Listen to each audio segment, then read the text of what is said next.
Okay. Magunga, unahisi kutokana na dabi ambayo inakuja ya Kariakoo, maana huo ndo mchezo muhimu zaidi tofauti na mchezo wa kwanza ambao ulikuwa ni Muungano Cup. Je, unahisi wachezaji hawakufunguka 100% wakitunza energy kwa ajili ya kuonyesha walichonacho kwenye dabi ya Kariakoo ambayo itafanyika tarehe 3? Michezo yote ni muhimu na hili nimekuwa nikizungumza sana. Kwa utamaduni wa timu ambayo inataka kushinda mataji. Hizi timu zote mbili utamaduni wao brother ni kushinda mataji. Sasa hivi unasikia mechi ilikuwa muhimu kwa sababu Yanga wamepoteza. Sawa, uwezi kusikia Simba wanakuambia ile mechi haikuwa muhimu.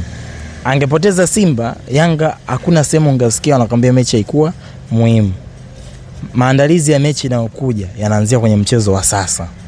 Yaani dabi iliyopita ndio ilikuwa ni sehemu ya maandalizi kuelekea kwenye dabi inayofuata kwa sababu hamna mchezo mwingine hapa katikati. Na kitu kingine ambacho natakiwa kielewe ni kwamba Simba alishinda ile dabi, alichukua kombe. Sawa. Ni kweli ile kombe alikupi nafasi yeye kwenda kushiriki michuano ya kimataifa, lakini linaongeza hadhi na status ya club kwamba kuna kitu tumevuna msimu huu. Unanielewa? So kwa upande wa dabi inayofuata ni mechi muhimu pia. Kwa sababu gani? Ni mechi muhimu kwa sababu inaweza ikatoa mtazamo ni nini ambacho kinaweza kikaendelea kwenye ama kikatokea kwenye ligi kuu Tanzania bara msimu huu. Kama Yanga anashinda ile mechi manake unaweza kusema msimu ndio umeishia pale. Atakuwa na tofauti point. Umenielewa?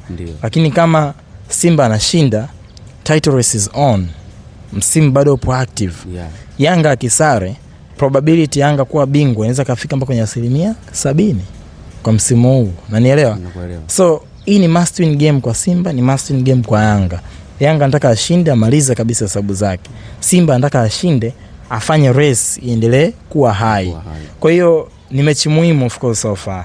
Lakini hata baada ya hiyo mechi kuna mechi nyingine nyingi zinakuja. Sawa, unaweza ukapoteza ama ukasare mbele ya Young Africans au mbele ya Simba au hizi teams zikatoka sare. Sawa, michezo inayofuata kila mtu pia atakuwa anaipigia hesabu. Hata kama kesho anacheza na Mtibwa, leo anacheza Simba na Yanga, maandalizi ya mechi ya Mtibwa yanaanzia kwenye dabi yenu nyie. Kwa hiyo na ndio maana hakuna kocha atakwambia mechi jao ni muhimu kuliko mechi ya leo. No. Na ndio maana unaweza kukuta timu inafanya maandalizi ya mchezo ujao afa ka skip maandalizi ya mchezo wa leo. Yaani sisi tuna mechi kesho kutwa lakini tunafanya maandalizi ya mechi ya Jumamosi.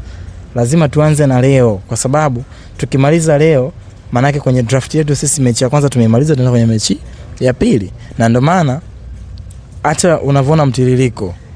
Mtu anajua anacheza na Simba mwezi wa 4 au ligi inaanza mwezi wa 8, Simba anacheza Januari. Wewe hata ukishinda na Simba kama kujipanga kwenye hizi mechi zote za katikati hapa utakuwa umeharibu. Mfano kilichoharibia Simba msimu huu ni sare ambazo wamezipata hapa katikati. Unanielewa? Hakufungwa na Yanga. Hilo watu wanalikumbuka. Kama kufungwa na Yanga ili kufeed ile gap ilitakiwa kwamba ajaribu kushinda mechi ambazo alidondosha alama. Kwa hiyo bado nafikiri ni mechi ngumu kweli. Yaani ni mechi ngumu na kuna uwezekano pia kwa sababu msimu hujaisha na mashindano sio ligi kuu peke yake. Kuna FA. Kuna uwezekano pia wakakutana au mmoja akatoka na mwingine akaendelea na safari.